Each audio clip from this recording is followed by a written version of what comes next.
The last thing I ever expected to get in the mail was my brother's phone. Not his actual phone. Not at first. What I got was a plain white envelope with no return address, and my name printed on a label that looked like it came from an office printer. There was a county seal in the corner, but it was blurry enough that I almost threw it out with the grocery ads. Inside was one sheet of paper. It said that property connected to the 2018 Hollow Bend accident had been recovered during an audit of an old county impound facility. It said I had been identified as next of kin for Nathan Cole. It said I needed to report to North County Vehicle Annex before midnight that Friday if I wanted to collect it before it was transferred or destroyed. Then there was a case number. I knew that number. I knew it because I had typed it into search bars so many times over the years that my phone would suggest it before I finished the first few digits. Hollow Bend accident. 4 people in a car. 1 dead at the scene. 2 missing. 1 survivor who disappeared from the hospital before police could get a full statement. My brother Nate had been one of the missing. That was 8 years ago. I was 19 then. Nate was 17. He was the kind of kid who borrowed my clothes without asking and acted like he was doing me a favor by wearing them. He was always making videos on his phone. Dumb stuff at first. Pranks, skateboarding, his friends trying to jump a creek on dirt bikes. Then, near the end, he got into filming local things. Stuff nobody else cared about. He filmed a bad apartment complex that kept catching fire. He filmed a city contractor dumping trash behind a closed factory. He filmed police cars parked behind a bar after midnight, with officers going in through the back entrance. I used to tell him to stop acting like he was some kind of reporter. He would laugh and say, "Somebody has to notice things." The last time I saw him, he was standing in our kitchen with his hoodie half-zipped and a backpack hanging off one shoulder. He told my mom he was staying at his friend Owen's house. My mom asked what they were doing. He said, "Nothing stupid." Then he looked at me and smiled, because we both knew that meant the exact opposite. The car went off Hollow Bend Road less than 2 hours later. Owen Morrow died before the ambulance got there. A girl named Lena Ward survived with a broken collarbone, burns on one side of her face, and a concussion so bad she could barely answer questions. My brother was gone. The police said he must have wandered off after the crash. That never made sense. The car was half down an embankment, smashed into trees. There was blood inside. There were broken pieces of glass everywhere. Nate's backpack was found on the road. His shoe was found near the ditch. But no Nate. No body. No explanation. At first, my family thought he had been taken to another hospital under the wrong name. Then we thought he had run away because he was scared. Then we thought he had been kidnapped. After a few months, people stopped calling. After a year, the detectives stopped returning messages unless my mom threatened to call the local news. After 3 years, everyone started using the word missing in that softer voice people use when they really mean dead. The letter brought all of it back in about 5 seconds. I read it 3 times. Then I searched the address. North County Vehicle Annex was real. It was an old impound garage on the edge of a rural industrial area about 40 minutes outside town. The county had moved most of its operations years ago, but the building was still listed under municipal property. The weird part was the time. Before midnight. On a Friday. I called the number at the bottom of the letter. A woman answered after 4 rings. "County records." I told her my name and asked about the letter. There was a pause. Then she said, "I'm sorry, sir. Which department did you say sent it?" "Evidence Recovery, North County Vehicle Annex." "I'm not seeing anything under that location." "You have the case number right there." "I'm sorry. I don't have access to historical impound records." "Can you transfer me to someone who does?" "I can give you the main county number." "That's the number I called." Another pause. Then she said, "Sir, if you received a letter regarding recovered property, I would recommend going to the listed location." I almost laughed. "That's your advice?" "It is." Then she hung up. I should have ignored it. I should have called a lawyer. I should have called my mom and told her about it. Instead, I put the letter in my jacket pocket, grabbed my keys, and drove out there alone. At the time, I told myself it was because I didn't want to get my mom's hopes up. The truth was worse. I didn't want her to see me get disappointed again. It had been raining most of the day. Not a thunderstorm, nothing dramatic. Just steady cold rain that made the roads shine black under headlights. North County Vehicle Annex sat behind a chain-link fence at the end of a service road with potholes deep enough to rattle my car. The main gate was open. That bothered me immediately. The place looked shut down.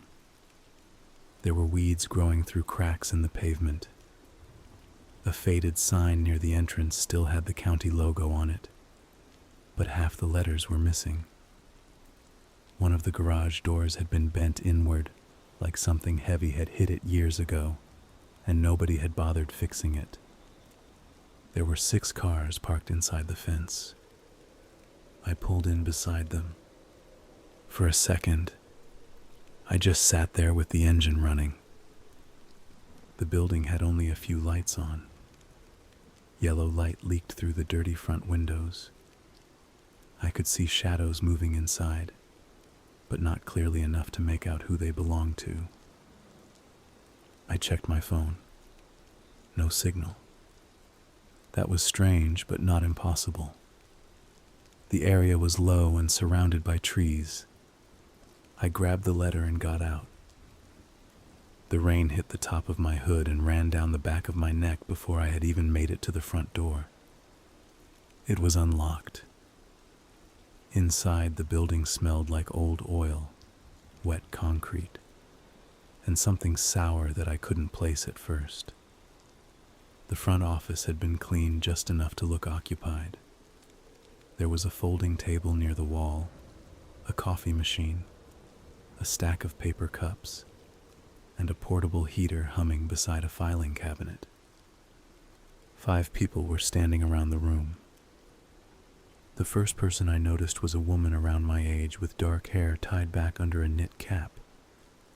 She wore a green rain jacket and muddy boots. She was leaning against a desk with her arms crossed, looking at everyone the way someone looks at strangers in a broken elevator. A heavy-set man in a gray coat paced near the heater. He had a red face and kept rubbing his hands together. A woman in her 50s sat in one of the plastic chairs with both hands wrapped around a paper cup. There was another man in a clean black jacket who looked too dressed up for the place. His hair was neat, his shoes were expensive, and he had the annoyed expression of somebody who had never been forced to wait anywhere in his life. The last person stood near the far window. He was thin, maybe late 40s, with a narrow face and a brown work jacket. He kept looking outside. Nobody spoke when I walked in. Then the man in the gray coat said, "You get a letter too?" I held mine up. "Yeah." He gave a humorless laugh. "Good. So at least I'm not the only idiot who came." The woman in the green jacket looked at my letter. Same case number? I nodded. Her face changed slightly.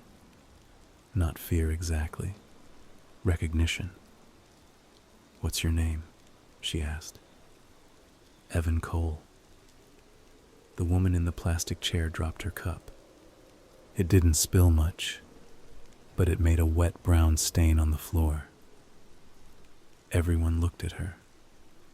She stared at me like I had just said something impossible. Cole, she said quietly. Then the front office door opened behind us. A man stepped in from the garage. He was tall and broad through the shoulders, wearing a dark blue work shirt with a patch over the pocket. His name patch said, Morrow. He had gray in his beard and water dripping from the edges of his baseball cap. Sorry, he said. Generator keeps cutting out in the back. He looked around the room. Everybody here? The man in the gray coat said, What exactly is this? I was told there'd be someone from county evidence here. The man in the work shirt set a clipboard down on the desk. I work maintenance. County sent me to open up and make sure the property gets released. Who are you? The woman in green asked. Cal Morrow. The woman in the chair made a small sound in her throat. Cal looked at her. For a second, neither of them moved. Then he said, Marlene. Her face went pale. The man in the black jacket looked between them. You two know each other? No, Marlene said too quickly. Cal gave a slow nod. Sure. I felt something tighten in my stomach. The man in the gray coat started talking again. My name's Ross Wynn.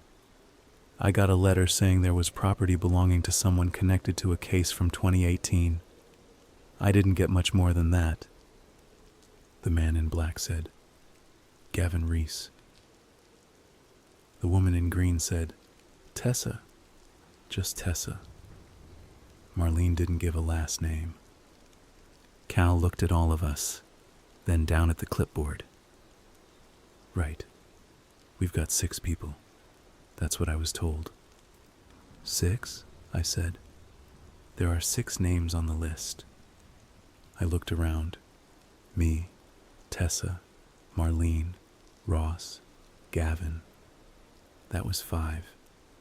The thin man by the window turned around. Dane, he said. His voice was low and flat. Cal glanced at him for a little longer than he did the rest of us. Then he checked the last name on his sheet.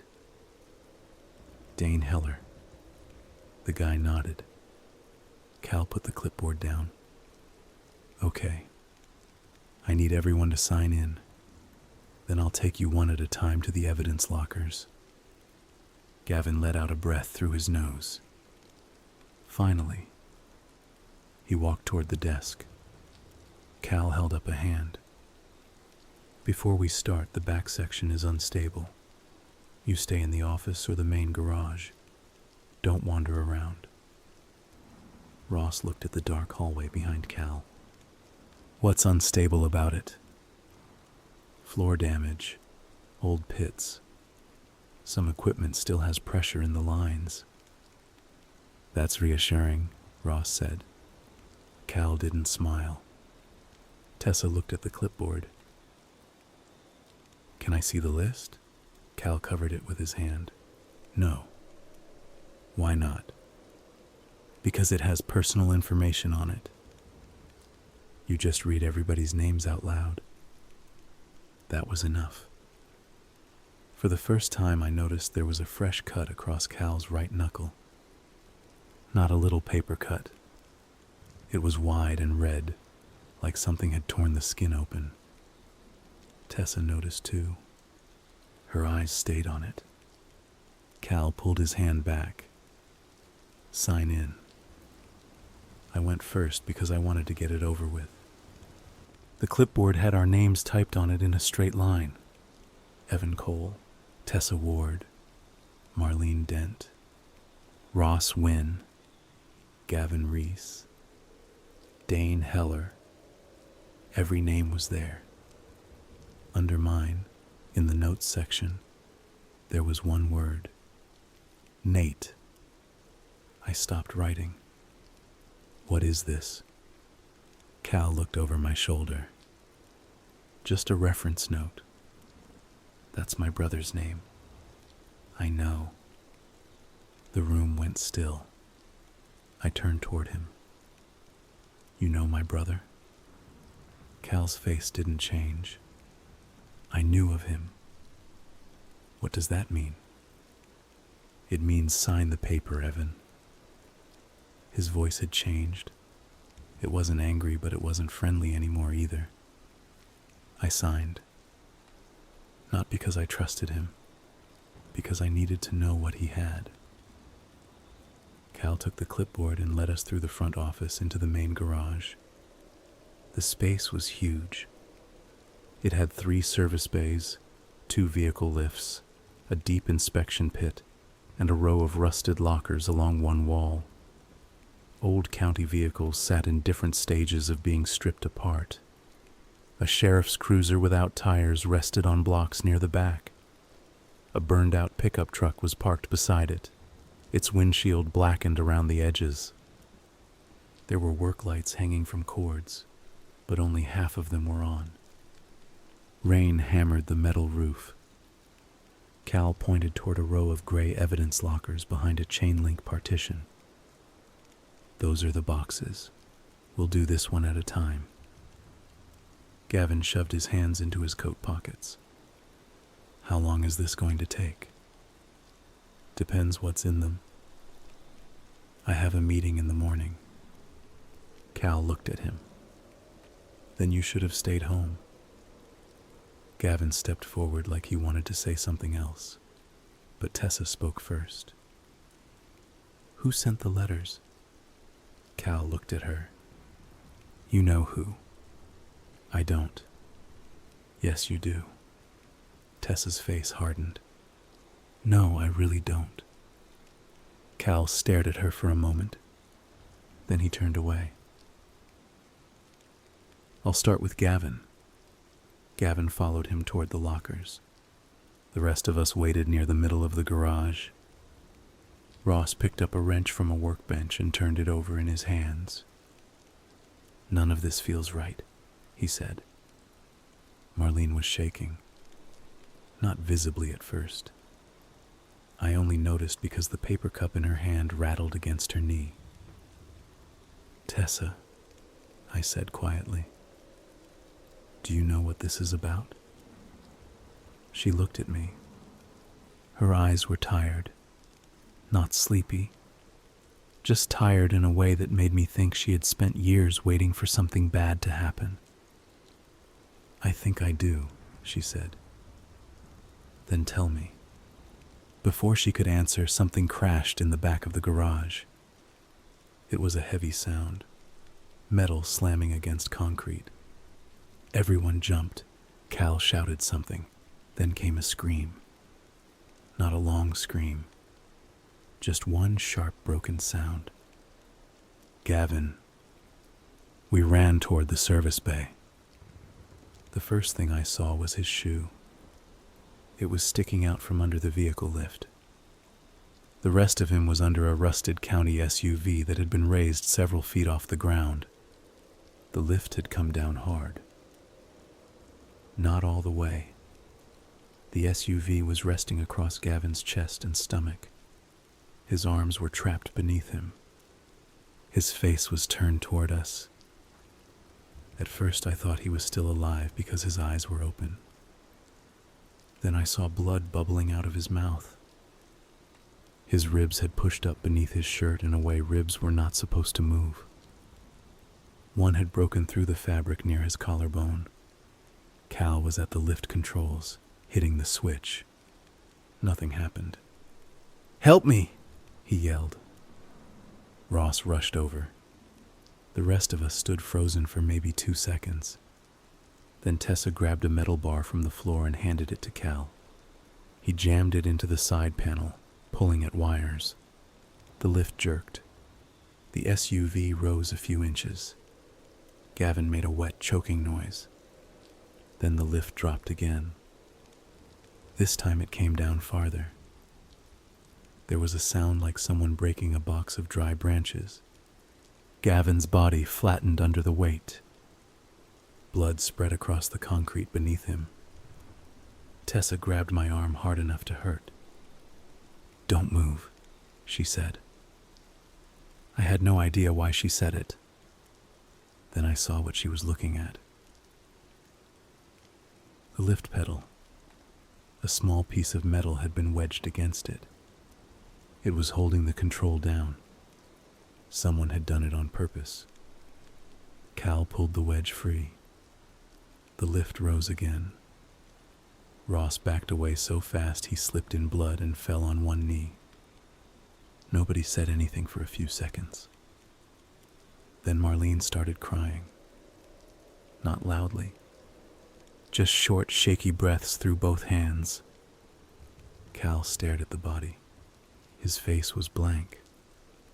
Tessa looked at him. "You did that," she said. Cal turned toward her. "No. You brought him over here. I was at the lockers. You were standing at the controls. I was trying to get the lift up. You knew how to stop it. I did stop it. After he was dead." Cal walked toward her. I stepped between them without thinking. He stopped a few feet away. "I didn't kill Gavin," he said. "Then who did?" I asked. Cal looked toward the darkness beyond the far service bay. He didn't answer. Ross stood up, wiped blood off his coat, then looked down at his hand. He stared at it. I don't think he had understood what was on him until then. He vomited beside the tool chest. Marlene kept crying. Dane had not moved at all. He was standing near the burned-out pickup, looking at Gavin's body with his hands in his jacket pockets. I noticed something then. He didn't look shocked. He looked interested. Cal finally said, "Everyone goes back to the office." "No," Tessa said. Cal looked at her. "No. You don't get to tell us where to go now. There's somebody in the building." "Maybe there is. Or maybe you're trying to put us somewhere easier to trap." Cal's jaw tightened. "You think I wanted this? I think you knew something was going to happen." Marlene suddenly stood up. Her chair scraped across the floor. "I need to leave." Cal looked at her. "Marlene, I need to leave right now." She walked toward the front office. Cal moved after her. She flinched away from him. "Don't touch me. I'm not trying to touch you. You should have let it go." The words came out of her mouth before she could stop them. Everyone heard them. Cal went still. Tessa looked from Marlene to Cal. What did she mean? Marlene stared at the floor. "No." "Marlene," Cal said quietly. "No. You know why you're here." She looked up at him. Her face had gone white. Then she ran.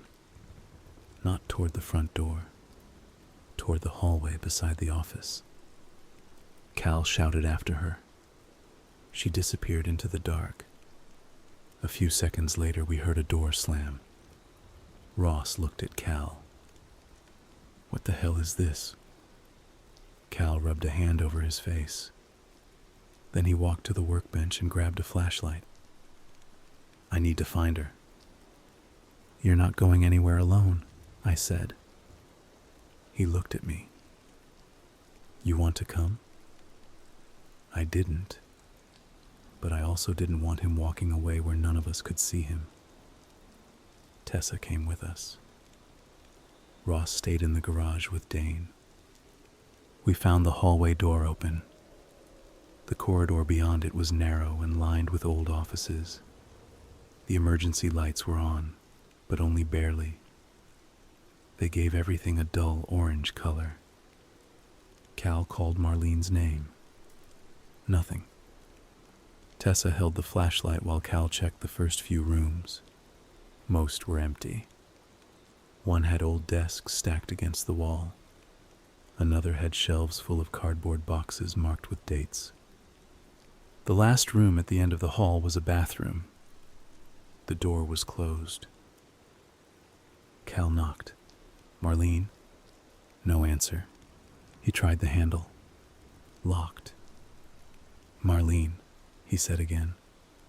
Open the door. Still nothing.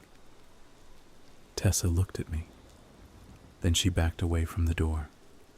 Move. Cal stepped aside. Tessa kicked near the handle. The first kick did nothing. The second one cracked the frame. Cal shoved his shoulder into it. The door opened. Marlene was sitting against the far wall. At first I thought she had slipped and hit her head. Then I saw the blood. Her left hand had been nailed to the floor. Not with a small nail. With one of those long metal spikes used to secure heavy machinery. It went through her palm and into the concrete. Her fingers twitched weakly around it. Her mouth was open, but no sound was coming out. There was another spike through her right thigh. Blood ran down her leg and pooled under her hip. Cal rushed toward her. Tessa grabbed him. Wait! What? Look at the door. There was a thin wire stretched across the bottom of the frame. Cal froze. A second later, something clicked above us. Tessa shoved me backward. The ceiling panel dropped. A heavy metal toolbox fell straight down where Cal had been standing. It hit the floor hard enough to crack the tile. If he had taken one more step, it would have crushed his head. Marlene started making a horrible gasping sound. Cal moved anyway. He stepped carefully over the wire and knelt beside her. Who did this? He asked. Marlene's eyes moved toward him. Her lips shook. Mercer, she whispered. Cal's face changed. Not surprise. Not really. More like confirmation. Marlene, where is he? She coughed. Blood spilled down her chin. He knows. Who? He knows about the letter. Her eyes drifted toward me, then toward Tessa. Don't let him take. She stopped. Her body jerked once. Then she went limp. Cal sat back slowly. Tessa looked at him. Mercer? Cal didn't answer. Who is Mercer? He stood up. We need to get back to the garage. No, I said. You need to start talking. He looked at me with tired eyes. I will, but not here. We went back. Ross was gone. Dane was still standing by the burned pickup. Where's Ross? I asked. Dane looked toward the front office. He said he was going to find a phone. Cal swore under his breath. Tessa pointed at Dane. And you let him go? Dane shrugged. He's a grown man. I looked at the front office. The door was half open. The lights inside were off. Ross? I called. No answer. I walked toward the office. Tessa followed close behind. The coffee machine was still on. It made a low, bubbling noise. Ross's coat was lying on the floor. There was blood on the desk. A lot of it. A trail led behind the filing cabinets. I didn't want to look. I did anyway. Ross was on his back with his throat cut open. Not a small cut. His neck had been opened almost to the spine. His eyes were wide. His mouth was moving, but no sound came out. He was still alive. Tessa dropped to her knees beside him. She pressed both hands against his neck. Blood pushed between her fingers. Ross grabbed my wrist. He tried to speak. Nothing came out except air. His hand loosened. Then his eyes stopped moving. Tessa sat back. Her hands were covered in blood. For a moment, nobody said anything. Then Cal said, "We lock the doors. We find whoever is here." I turned on him. "You knew this was connected to something. You knew Marlene. You knew my brother. You brought us here." Cal looked at Ross's body, then at Marlene's blood still on his sleeve. He looked older than he had when I first walked in. "I brought you here," he said. Tessa stood up. "What?" "I sent the letters." The garage went quiet except for rain on the roof. Dane looked at Cal. "So this is your little reunion?" Cal ignored him. He looked at me. "I didn't send them through county records. I made them. I had help getting the case numbers and the addresses." "You lured us here?" I said. "Yes." "Why?" Cal swallowed. Then he said, "Because nobody ever paid for what happened to my son." His voice did not rise. He didn't shout. That made it worse. "My son Owen died in that car," he said. "Your brother disappeared. Lena Ward disappeared from the hospital. The police lied. The county lied. The reports were changed. Everybody who was there walked away and acted like nothing happened." Tessa stared at him. "You know who I am?" Cal nodded. "I knew when you signed in." Tessa's face went hard. "You sent me that letter knowing I was alive." "Yes. You had no right. You think I don't know that. You used my name. I used everybody's name. You don't get to decide when people have to come back to this." Cal looked at her for a long moment. "No, I don't." Then he looked at me. But I was done waiting. I could barely process what he was saying. "You brought us here to what? Make us confess?" "I wanted the truth recorded." "By trapping us in a condemned garage?" "I locked the front gate. I didn't lock the building." "You knew where the cameras were," Tessa said. Cal nodded. "There are cameras in the old evidence room. I set them up yesterday." "Why would you do that?" "Because Marlene knew, Ross knew, Gavin knew, Mercer knew." Dane finally spoke. "Careful," he said. Cal looked at him. "You know exactly who I'm talking about." Dane smiled slightly. It was the first expression I had seen from him. "What do I know?" Cal took one step toward him. "You were on the road that night." Dane's smile disappeared. Tessa looked between them. "What is he talking about?" Cal pointed at Dane. "That's not Dane Heller." The man in the brown jacket looked at him without blinking. Cal said, "His name is Dale Mercer." Everything in me tightened. I knew that name, not from a police report, from my mom. She used to say it when she thought I wasn't listening. Deputy Dale Mercer had been the first officer to arrive at Hollow Bend. He had been the one who told my family Nate probably ran away. He had been the one who told reporters there was no evidence of foul play. He had retired 6 months later. Dane laughed softly. That's a serious accusation. Cal moved closer. You ran them off the road. You're grieving. You killed my boy. I didn't kill anybody. Tessa stepped forward. Her face was pale, but her voice was steady. I remember the cruiser.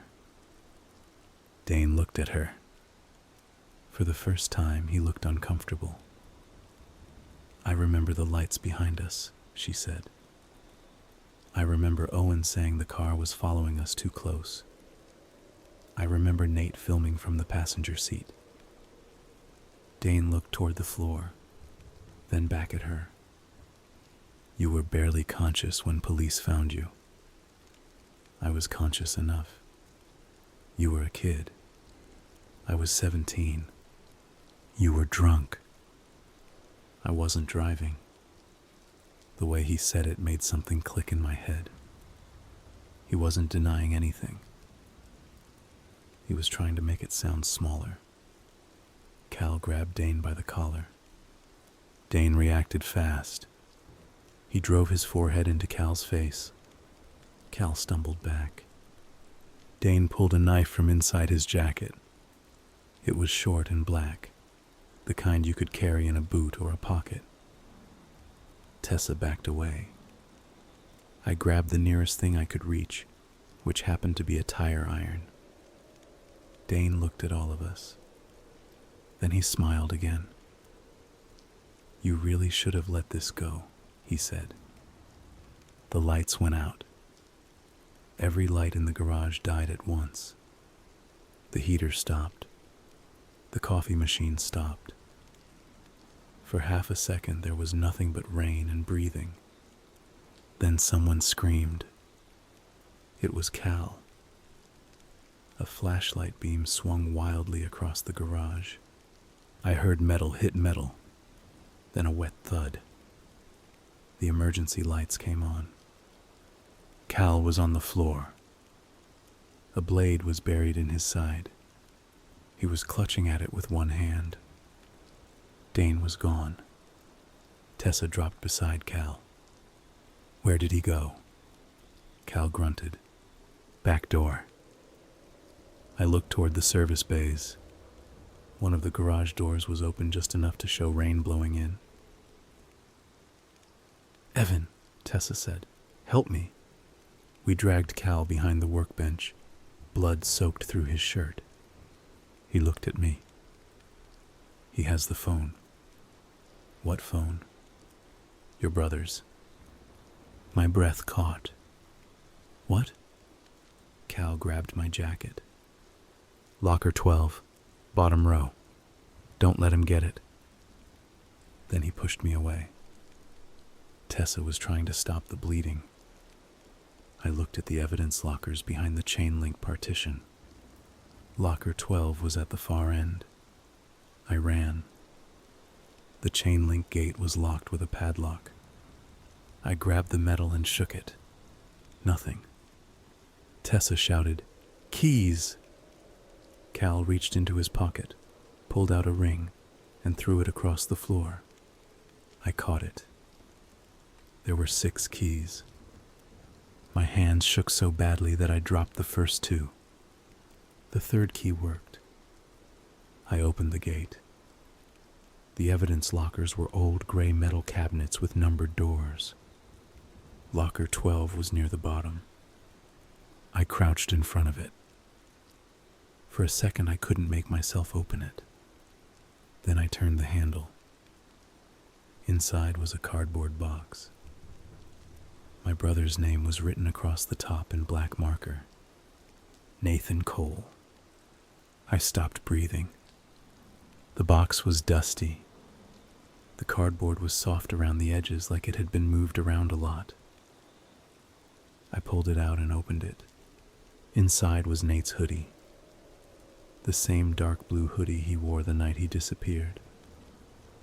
There were brown stains on the sleeve. His old wallet. A cracked pair of sunglasses. A keychain from our dad's truck. And his phone. It was in a clear evidence bag. The screen was broken. I picked it up. For 8 years I had imagined seeing that phone again. I thought I would feel something huge. Anger. Relief. Some kind of answer. Instead, I just felt sick. Because it meant someone had had it the entire time. Someone had put it in a box. Someone had written his name on it. Someone had decided it was easier to store it than to tell us where he was. Under the phone was a small black memory card in a plastic case. Cal had written one word on a sticky note. Video. I heard a sound behind me, a shoe scraping across concrete. I turned. Dane Mercer stood at the end of the locker aisle. He had a gun now, not a big one. A compact black pistol held low at his side. His jacket was gone. Under it, he wore an old sheriff's uniform shirt. The name patch had been ripped off. He looked at the box in my hands. There it is, he said. I backed away. You had this. Not all of it. You had my brother's phone. I had a lot of things. Where is he? Dane didn't answer. I raised the tire iron. He laughed. You think that's going to help? You're not getting this. He took a step forward. Then Tessa came around the end of the lockers and threw a metal can at him. It hit his shoulder. He fired. The shot was so loud in the small aisle that my ears rang. The bullet hit the locker beside my head. Tessa grabbed my arm. Run! We ran through the chain-link gate and back into the garage. Dane fired again. The bullet hit the concrete behind us. Cal was still on the floor near the workbench. Tessa helped him up. We have to get out, she said. There's a tunnel, Cal said. What? Old drainage tunnel under the inspection pit. It goes to the fuel shed. You could have told us that earlier, I said. Cal looked at me. I didn't know Mercer would find out. Dane's voice came from the locker aisle. Cal. Cal flinched. Dane stepped out slowly. The gun was pointed at us. Rain blew through the half-open garage door behind him. Put the phone down, Evan. No. Put it down. You tell me where my brother is. Dane's face stayed calm. You don't want to know. Yes, I do. You really don't. Tessa moved closer to me. Dane looked at her. Lena. She froze. That was the first time I heard her real name. Not Tessa. Lena. You should have stayed gone, Dane said. Lena's jaw clenched. You should have gone to prison. Dane smiled. You think the people who sent you here cared about prison? Cal coughed hard. Blood spilled over his lips. Dane looked at him. You did all this for Owen? Cal said nothing. Dane shook his head. Owen was a passenger. That's all he was. Wrong place, wrong time. Cal grabbed a wrench from the floor and threw it. It hit Dane in the arm. The gun went off. The bullet hit the ceiling. Cal rushed him. For a second, they struggled near the open bay door. Dane was older. but he moved like someone who had done this before. He drove the gun into Cal's face. Cal stumbled. Dane grabbed him by the back of the shirt and shoved him toward the inspection pit. Cal caught the edge with both hands. His legs kicked against the concrete. I started toward him. Dane pointed the gun at me. "Don't." Cal looked up at me. His face was covered in blood. "Go," he said. Dane kicked him in the fingers. One hand slipped, then the other. Cal fell backward into the pit. There was a metal beam crossing the bottom. He hit it hard. The sound his body made against it stayed with me. His chest struck first. His back bent around the beam. Then he dropped to the concrete below. He didn't move. Lena grabbed my sleeve. "Evan." Dane was still looking down at Cal. That gave us maybe 2 seconds. We ran. We went behind the vehicle lift, around the burned pickup, and toward the far wall where an old metal grate was set into the floor. Lena kicked it open. Cold air came up from below. The tunnel was barely wide enough to crawl through. I went first because I had the phone. Lena came behind me. I could hear Dane shouting above us. Then the grate slammed shut. The tunnel smelled like mud, gasoline, and stagnant water. There was just enough room to crawl on hands and knees. My jeans soaked through immediately. Behind me, Lena was breathing fast. Neither of us said anything for a while. I kept moving because stopping would mean thinking. The tunnel ran straight for maybe 30 feet, then turned left. There were old pipes along one side. Some were leaking slowly. Water dripped into the shallow stream beneath us. My phone vibrated in my pocket. For 1 second, I thought I had signal. Then I realized it was Nate's phone. The broken screen had lit up. I stopped. Lena crawled into the back of me. "What?" I held it up. The screen flashed once, then went dark again.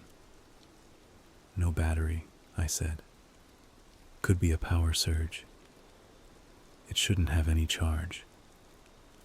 Evan, we need to keep moving." I looked at the phone again.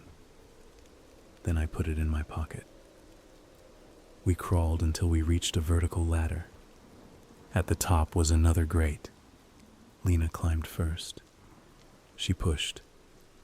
Nothing. "It's stuck," she whispered. I climbed beside her as much as I could. Together we shoved. The grate moved an inch. Then another. Cold rain blew in. We pushed it open and climbed out into a small concrete room behind the main garage.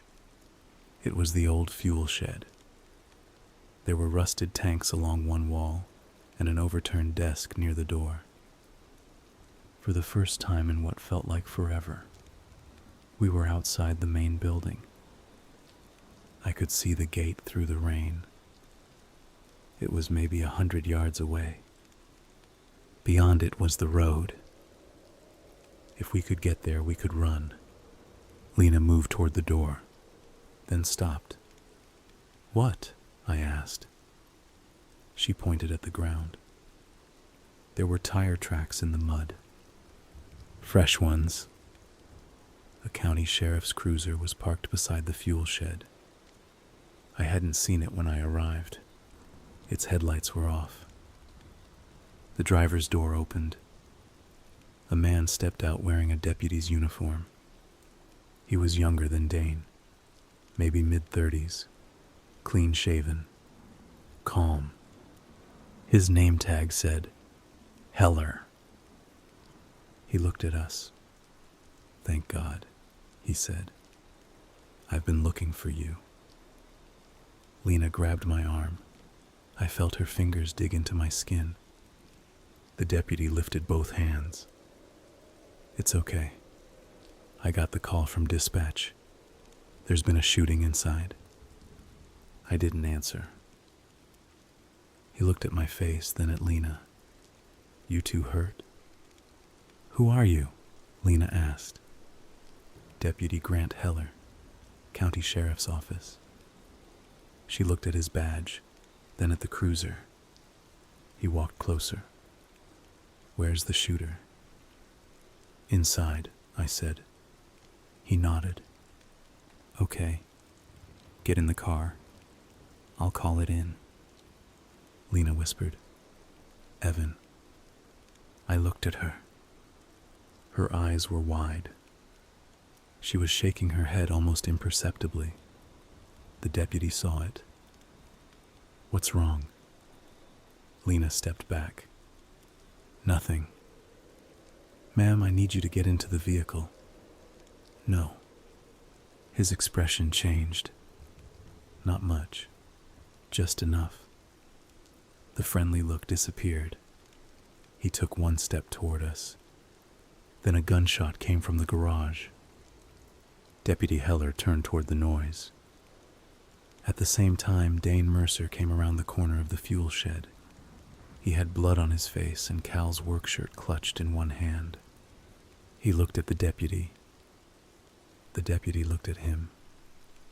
Neither seemed surprised to see the other. That was when I understood. Not everything, but enough. Lena grabbed my wrist. Run! We ran toward the fence. A shot cracked behind us.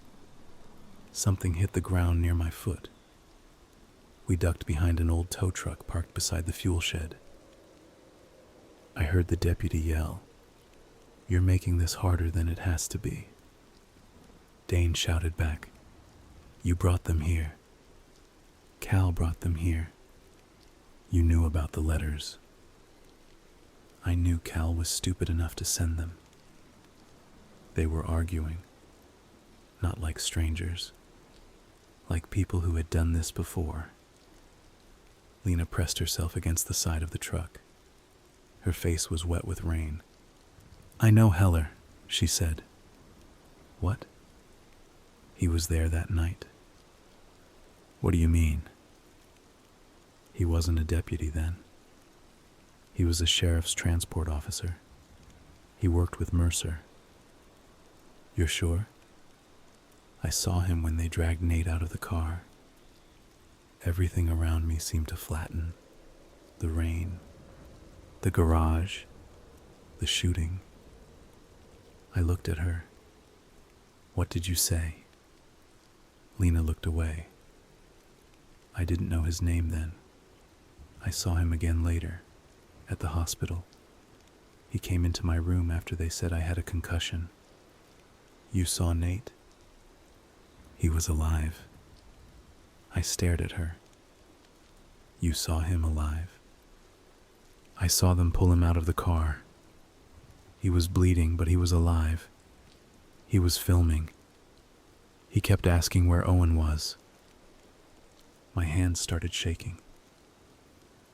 "Why didn't you tell anyone?" "I tried.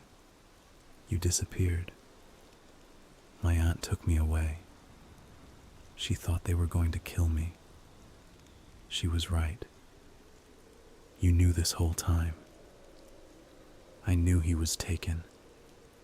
I didn't know where.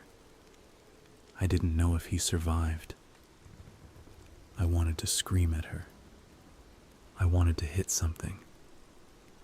Instead, I looked toward the garage. Nate's phone was in my jacket pocket. His phone had survived. That meant there might be more. Heller's voice came from somewhere behind the tow truck. "Evan." I froze. "You don't know me," he said. "You don't know what happened that night." Lena whispered, "Don't listen." Heller continued, "Your brother got himself involved in something he didn't understand." I gripped the tire iron. He was 17. He was filming things that didn't concern him. He saw you. He saw a lot of people. Dane said, "Shut up." Heller laughed. "You're worried about what he knows now?" Another shot. A bullet punched through the side of the tow truck above us. Lena screamed. I grabbed her and pulled her lower. Dane shouted, "You hit her?" I missed. Not by much. "You want to blame me, Dale? You drove the car." My stomach dropped. Dane had driven the cruiser. Heller had been with him. They had chased Nate and his friends. They had run them off the road. They had taken Nate afterward. The whole thing was not some accident with bad paperwork. It had been a crime from the beginning. Lena looked at me. "We have to move." The fence was close. The gate was locked. But there was a section of chain link near the corner that had been bent up from the bottom. I saw it when I first drove in. We crawled along the side of the tow truck. The rain covered some of the sound. Behind us, Heller and Dane were still arguing. Then a body hit the hood of the truck. Hard. Dane rolled across the metal and fell in front of us. He had been shot in the side. He looked at me. His eyes were wild now. Not calm. Not in control. He reached toward me. "Heller's got the keys," he gasped. Lena kicked his hand away. He grabbed at her boot. She stomped down on his fingers. He screamed. Then Heller rounded the front of the tow truck with his gun raised. Dane tried to crawl away. Heller shot him in the back. The bullet hit high between his shoulders. Dane's body jerked forward. He hit the mud face first. Heller looked at us. Then he looked at Dane. "See?" he said. "That was self-defense." Lena ran. I ran after her. We hit the fence. She dropped to the ground and grabbed the bent section. I helped her pull it up. It scraped against the pavement. Not enough. We needed it higher. Behind us, Heller was coming. I shoved the tire iron under the fence and pushed. The metal rose. Lena slid through first. Her jacket tore across the back. Then I shoved the phone into my chest pocket and slid after her. Something grabbed my ankle. Heller's hand. He had caught me through the gap. I kicked backward. He held on. I kicked again. My heel hit his face. He cursed and loosened his grip. I pulled free. Lena and I ran into the road. My car was still parked where I left it. The other cars were there too. All of them had flat tires. Every single one. I stared at them. The tires had been cut. Not blown out. Cut. There were clean slashes in the rubber. Cal had lied about a lot of things, but he hadn't done that. Heller had made sure nobody could leave even if they reached the gate. We ran past the cars and down the road. I didn't know where we were going. I just knew we had to get away from the building. The rain was coming down hard enough that the road looked like a black river. Lena was limping now. I could hear her struggling to breathe. Behind us, I heard an engine start. The sheriff's cruiser. "Move," I said. "I'm trying." We left the road and ran into the trees. Branches slapped my face. Mud pulled at my shoes. The cruiser's headlights swept across the road behind us. Then they disappeared. For a second, I thought Heller had gone the other way. Then I saw the lights moving through the trees. He had driven around the fence. He was coming down the service road toward the woods. Lena grabbed my sleeve. There. A drainage ditch ran along the edge of the property. There was a concrete culvert under the road. We jumped into the ditch. Cold water hit my legs up to my knees. Lena almost fell. I caught her under the arm. We crouched under the concrete pipe just as the cruiser rolled past overhead. The tires made a low humming sound on the wet road. Heller stopped. The engine idled. I could see light through the cracks where the pipe met the road. Then the driver's door opened. Boots hit the pavement. Heller walked slowly along the ditch. "Evan," he called. His voice sounded normal, almost patient. "You don't have to make this worse." Lena pressed a hand over her mouth. I could feel her shaking beside me. Heller stopped near the culvert. "You think I want to hurt you?" I looked at the black water flowing past my boots. "You already did," I whispered. He didn't hear me. Or maybe he did. He continued. "Your brother was alive for a while." My whole body locked up. Heller crouched near the edge of the ditch. "I don't know if you want that truth, but it's true." Lena looked at me. I could barely breathe. "Where is he?" I shouted. Heller smiled. I could hear it in his voice. "That's better. Now we can talk." "Where is Nate?" He made it difficult. "Where is he?" He kept asking for his phone. I stepped toward the pipe opening. Lena grabbed my jacket. "No." Heller said. He said he had video. He said he had uploaded it. He didn't. He was just trying to stay alive. The words hit me harder than anything else that night. I imagined Nate injured and terrified, still trying to bargain with people who had already decided what to do to him. I wanted to go after Heller. I wanted to crawl out of that pipe and beat him until my hands stopped working. Lena held me down. Heller kept talking. He didn't suffer long. Lena made a sound beside me. I don't think she meant to. Heller's flashlight clicked on. The beam swept across the ditch. We moved deeper into the culvert. The light caught the water near us. Heller stepped closer. Then a phone rang. Not mine. His. He swore under his breath. The light moved away. I heard him answer. "What?" There was a pause. Then he said, "No, I have them." Another pause. His voice changed.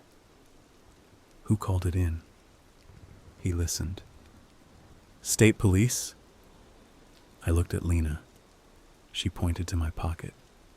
Nate's phone. I pulled it out. The screen was on. A message notification glowed through the cracked glass. It had somehow connected to the cruiser's radio signal or a nearby tower. I didn't understand how, but I saw the message. Emergency SOS activated. Location shared. I looked at Lena. She stared at it. "Your brother must have set it up," she whispered. The phone had an emergency shortcut. Maybe Nate had activated it the night he disappeared. Maybe the signal never got out until now. Maybe the phone had been waiting all these years. Heller shouted into his own phone.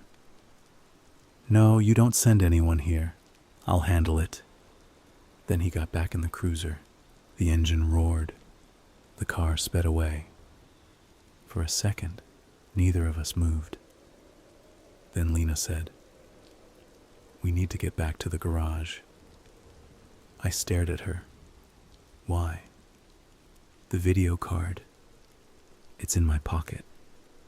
No, the rest of it. Cal said there were cameras. There could be recordings. Heller's going back to destroy them. I don't care about recordings. You should. I want to get out. So do I. Then let's go the other way. Lena looked at me. If the police show up and Heller is gone, he will say we attacked him. He has a cruiser. He has a gun. He has a story. He killed people. And he'll blame it on Cal. Cal is dead. Mercer is dead. Everyone else is dead. It will be your word and mine. I looked at the road, then at Nate's phone. She was right. I hated that she was right. We waited until the cruiser's lights were gone. Then we climbed out of the culvert and went back through the trees. The garage looked different from the outside now. Not haunted, not alive, just ugly. A rusted county building full of dead people and old lies. The rain had slowed. Smoke drifted from one side of the roof. Heller must have started something inside. We came through the fence where we had escaped. The sheriff's cruiser was gone. The garage door was open. Inside, the main lights were out again. The emergency lights threw orange lines across the floor. Gavin's body was still under the lifted SUV. Marlene was still in the bathroom. Ross was still behind the filing cabinets. Cal was in the inspection pit. Dane was outside in the mud. Every person who had come because of the letters was dead, except Lena and me. I felt something break in my chest. Not grief exactly. Grief came later. This was more like the moment your body understands that there is no normal version of the night left. Lena found a fire extinguisher near the tool chest. I grabbed a crowbar. We moved toward the evidence lockers. The chain link gate was still open. The box with Nate's things was still on the floor. I picked it up. Lena checked the memory card. Do you have anything that can read this? There was an office computer. We went through the hallway. Marlene's body was still in the bathroom. I didn't look at her this time. The office at the end of the hall had an old desktop computer on a metal desk. There was a card slot in the front. Lena inserted the memory card. Nothing happened at first. Then the computer screen flickered on. A folder opened. There were dozens of video files. Most of them had dates. The earliest one was from 8 years ago. Hollow Bend, October 14th, 2018. My hands went cold. Lena clicked it. The video was shaky. It was filmed from inside a car. I saw Nate's hand first. He was holding the phone in front of him.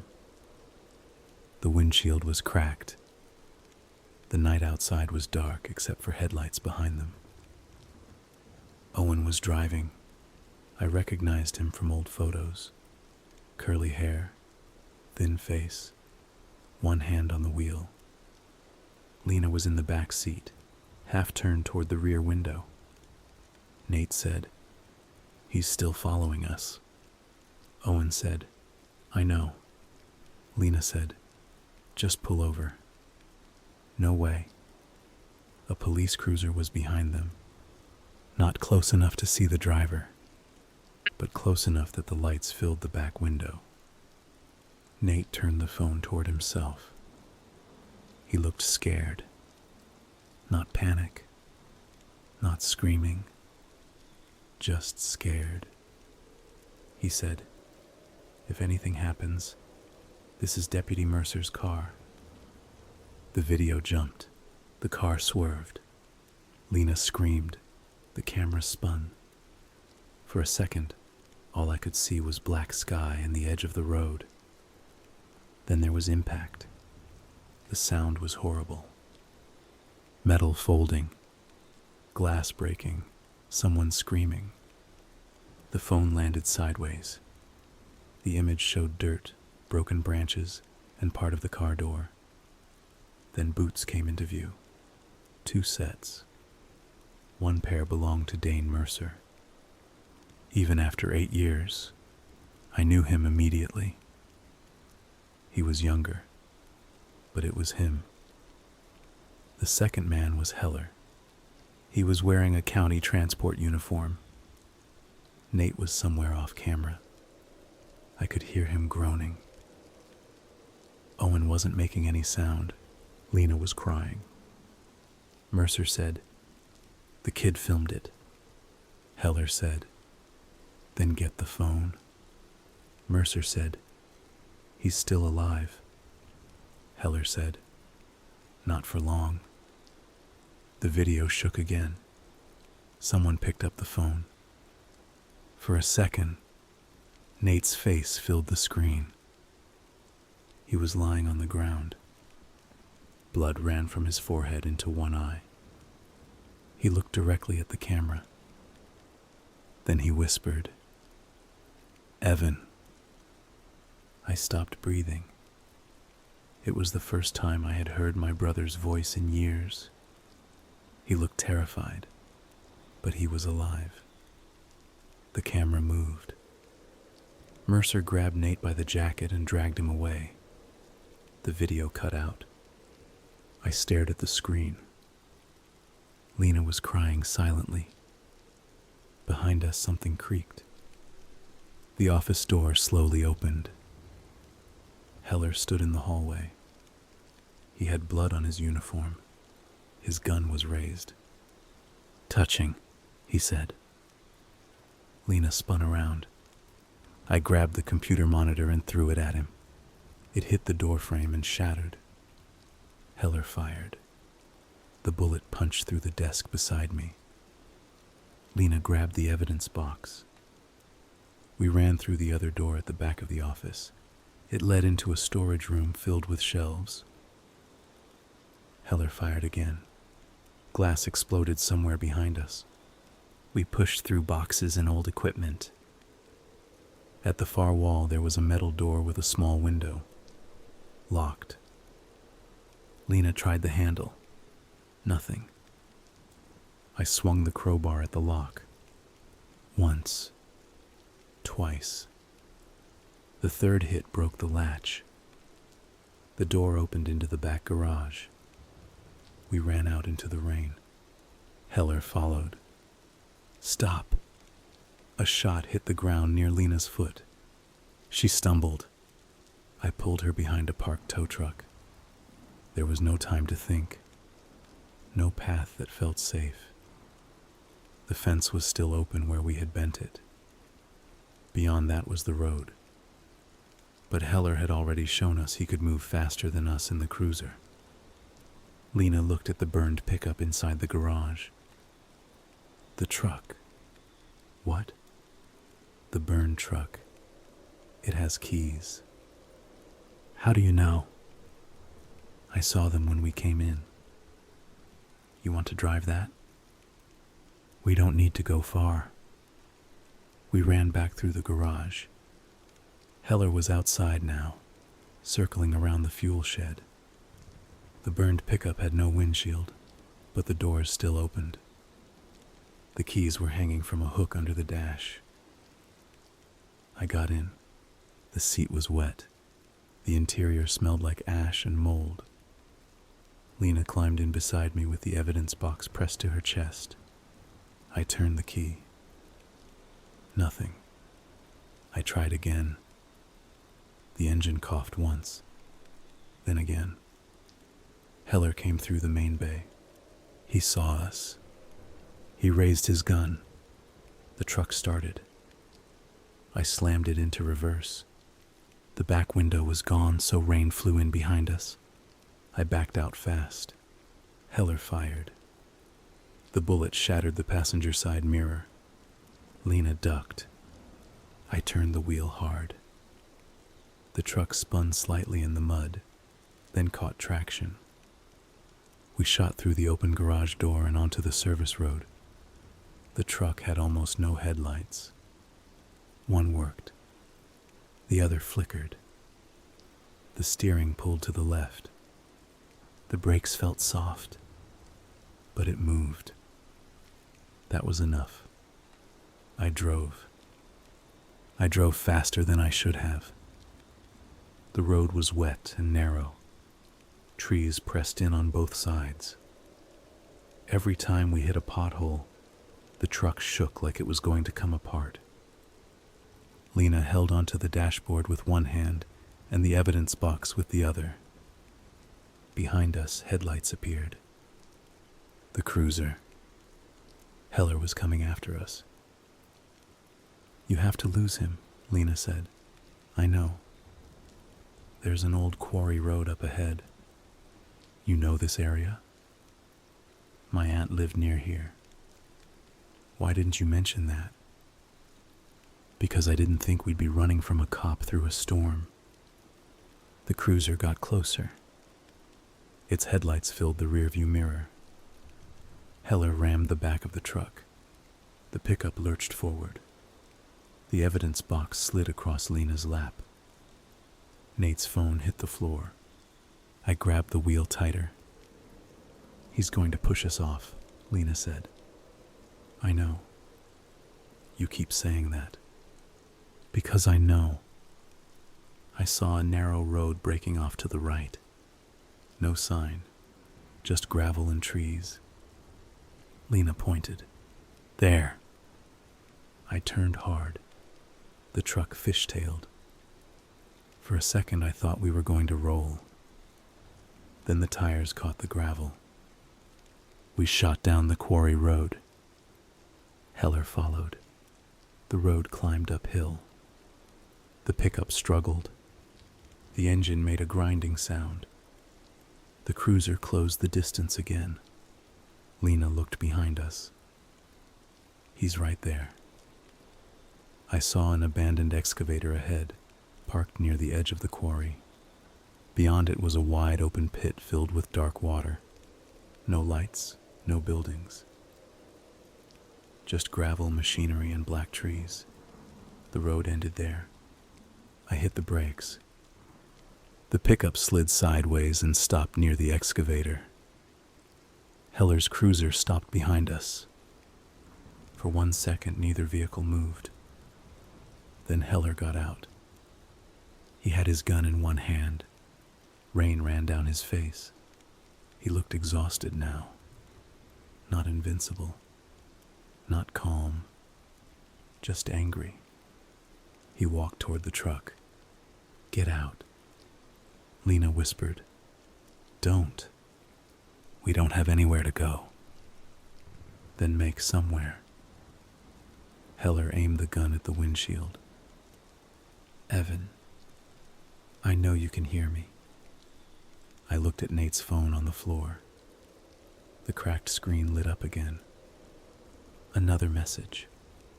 This time from an unknown number. "State police have been notified. Stay away from any marked county vehicle."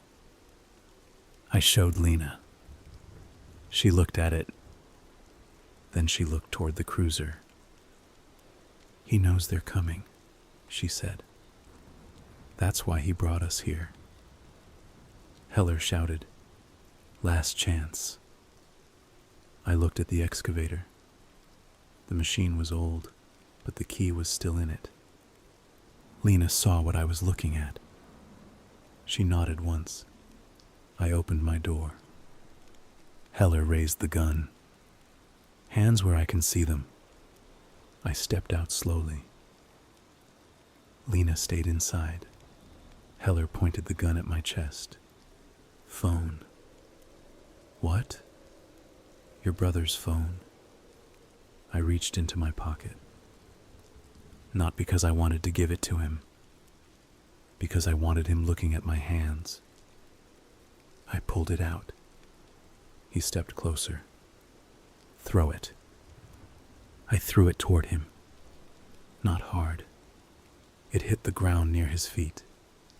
He looked down. At the same time, Lena climbed out the passenger side and ran toward the excavator. Heller spun. He fired. The shot missed her. I rushed him. He hit me in the face with the gun. I fell into the mud. My teeth slammed together. I tasted blood. He raised the gun again.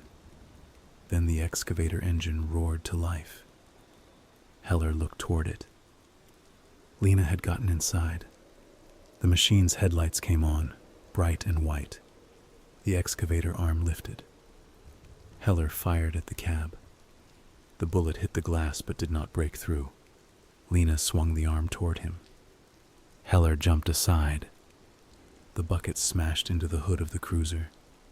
Metal folded inward. The siren chirped once before dying. Heller ran toward the excavator. I grabbed Nate's phone from the mud. Then I saw the crowbar lying near the truck. I picked it up. Heller climbed onto the track of the excavator and reached for the cab door.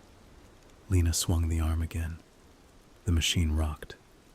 Heller grabbed the railing. I ran toward him. He saw me coming too late. I swung the crowbar. It hit his wrist. The gun dropped. He screamed. I swung again. This time it hit his knee. He fell off the track and landed hard on the gravel. The excavator bucket came down beside him. Not on him. Close enough to spray stones against his face. Heller tried to crawl. I grabbed the gun before he could. He looked up at me. His face was covered in rain, blood, and mud. "Evan," he said, "you don't know what you're doing." I pointed the gun at him. "You said that already. Your brother wasn't innocent." I felt something inside me twist. "What?" He wasn't filming us because he wanted justice. Shut up. He was selling the video. No. He wanted money. You're lying. He knew what he had. He wanted to trade it. Shut up. He thought he could make a deal. Lena climbed down from the excavator. She came toward us slowly. Heller looked at her. "Ask her." Lena stopped. I looked at her. She didn't answer. That was enough. "No," I said. Lena's eyes filled with tears. "He wanted to get us out," she said. "What?" "He told them he had uploaded the video. He said he would delete it if they let us go." I stared at her. "He was trying to save you.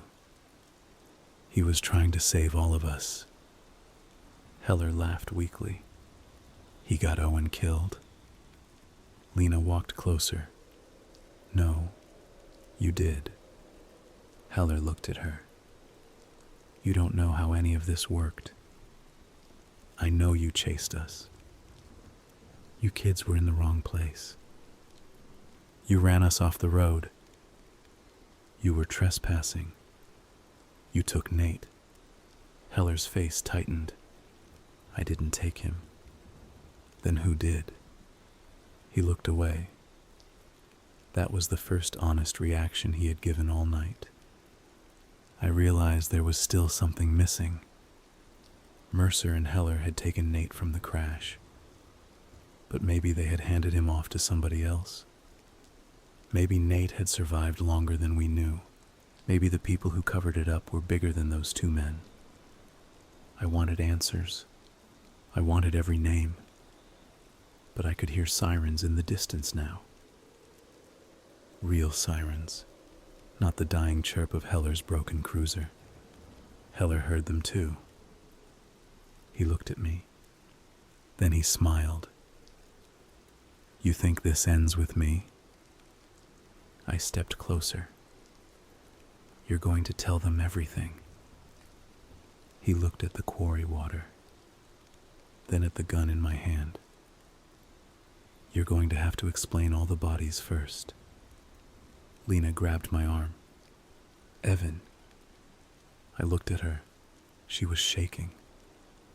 Not from fear anymore. From exhaustion. You can't do this, she said. Heller moved. Fast.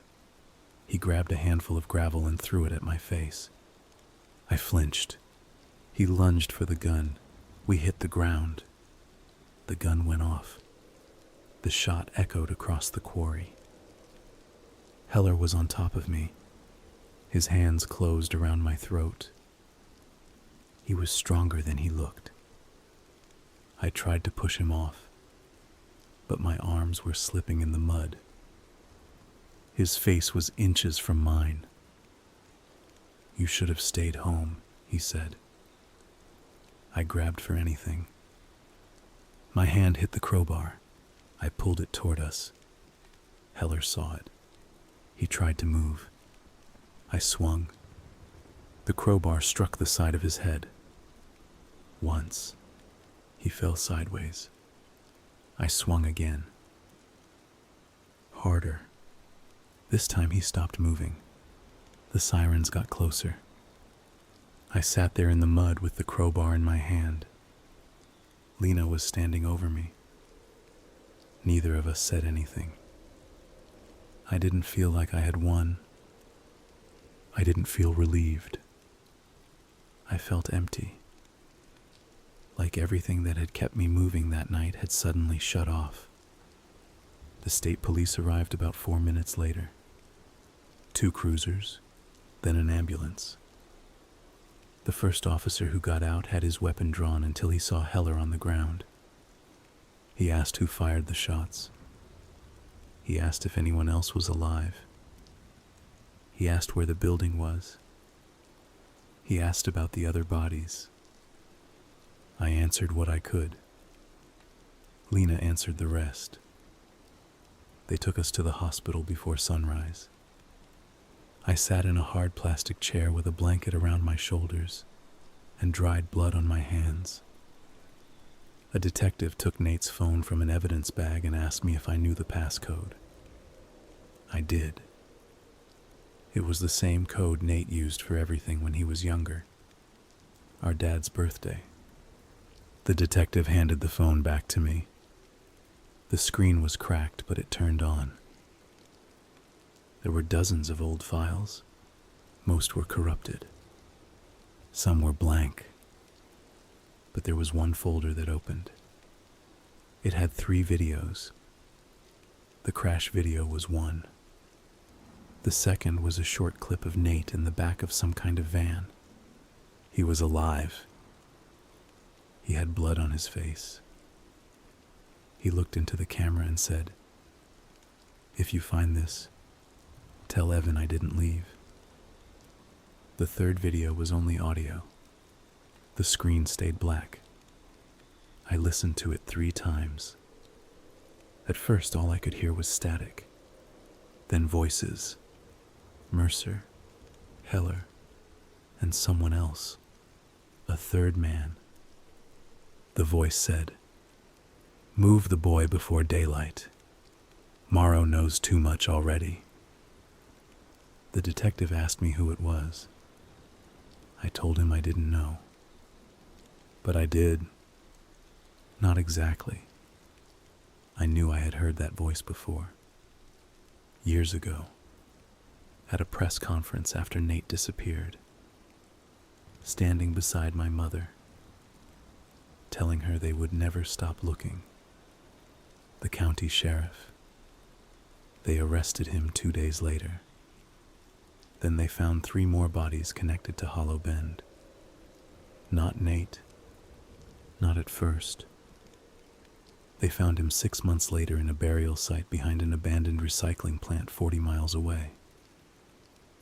They said he had been dead less than 24 hours after the crash. That was somehow worse than not knowing. At least before. Part of me could still imagine he got away. Part of me could picture him living somewhere under a different name. Older now. Maybe angry that we had stopped searching. The truth gave me something solid. It also took everything else. Lena stayed in town after that. She testified. So did I. Cal Morrow was buried beside Owen. I went to the funeral even though I barely knew him. His wife hugged me and cried into my shoulder for a long time. She told me Cal had been trying to do the right thing. I didn't know what to say.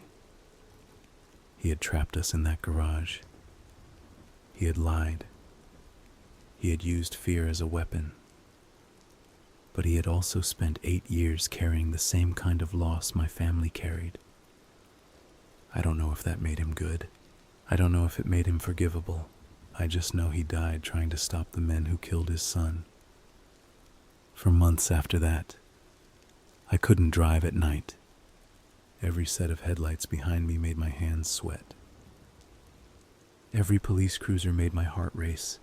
I changed my phone passcode because I couldn't stand seeing my dad's birthday on the screen anymore. I moved out of my apartment because it was too close to the road Nate used the night he disappeared. Sometimes when I'm awake too late, I still hear the garage lift coming down. I still see Gavin's hand under that SUV. I still see Marlene in the bathroom. I still see Heller looking at me from the ditch, telling me my brother had been alive. But the worst thing is the phone. I kept it after the trial. They gave it back in a sealed evidence bag along with Nate's wallet, his hoodie, and the keychain from my dad's truck. The phone doesn't work most of the time. The battery is damaged. The screen flickers. It only turns on if I keep it plugged in for a while. A few months ago, I was sitting in my kitchen when it lit up by itself. No charger, no signal. Just one notification. A new voicemail. The timestamp was from the night Nate died. I played it. At first there was static. Then Nate's voice. He sounded scared but controlled. He said, "Evan, I don't know if this is going to send. I think they're taking me somewhere. I can hear another car behind us. I think there's more than 2 of them." Then there was a pause. A car door slammed. Nate whispered, "It's not Mercer." The voicemail ended there. I took the phone to the police the next morning. They told me they were looking into it. They said the case was still open. They said there could be other people involved. I nodded. I thanked them. Then I went home and sat in my car for almost an hour without starting it. Because the last thing I could think about was that line, "It's not Mercer." For 8 years, I thought finding out what happened to my brother would be the end of the story. It wasn't. It was just the first time I understood how many people had been standing around us while it happened.